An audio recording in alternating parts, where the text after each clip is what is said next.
নির্বাচন পেছাতে নৈরাজ্য সৃষ্টির চেষ্টা হচ্ছে বলে অভিযোগ করেছেন বিএনপির মহাসচিব মির্জা ফখরুল ইসলাম আলমগীর। বলেন, অনির্দিষ্টকালের জন্য সংস্কার খেলা মেনে নেবে না দেশের মানুষ। এদিকে সংস্কারের নামে লুকোচুরি না করে দ্রুত নির্বাচন দেওয়ার দাবি জানিয়েছেন বিএনপির সিনিয়র যুগ্ম মহাসচিব রুহুল কবির রিজভী। তিনি বলেন, জনগণের নির্বাচিত সরকার সংস্কারকে আইনীকরণ করবে।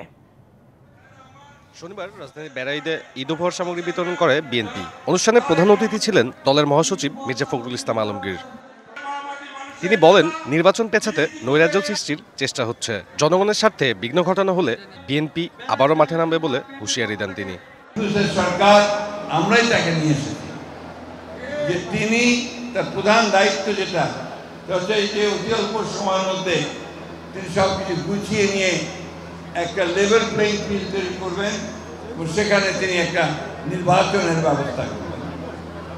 আমরা যখনই নির্বাচনের কথা বলতে চাই তখন কিছু কিছু মানুষ আছে বলে, আরে বিএনপি শুধু নির্বাচন করে। নির্বাচনই তো করবো, কারণ সমস্ত সংগ্রাম তো আমাদের হচ্ছে নির্বাচনের জন্য। জুলাই গণঅভ্যুত্থানের বিচারের পাশাপাশি নেতারা তাগিদ দেন দ্রুত নির্বাচনের।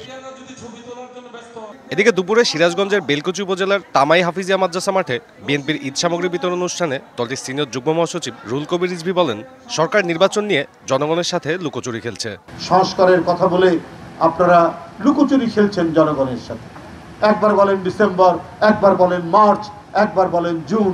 সংস্কার তো করবে, এর আইনি প্রক্রিয়া এটা করবে জনগণের দ্বারা নির্বাচিত যে সংসদ, এবং যারা সরকারে আসবে তারা সংস্কারকে আইনীকরণ করবে।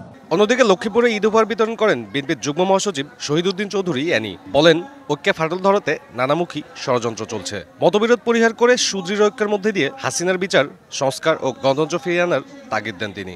দেশের ভিতরে বসে ষড়যন্ত্র করতেছে, দেশের বাইরে থেকেও ষড়যন্ত্র করতেছে। সাব্বির রোজ, ডিবিসি নিউজ, ঢাকা।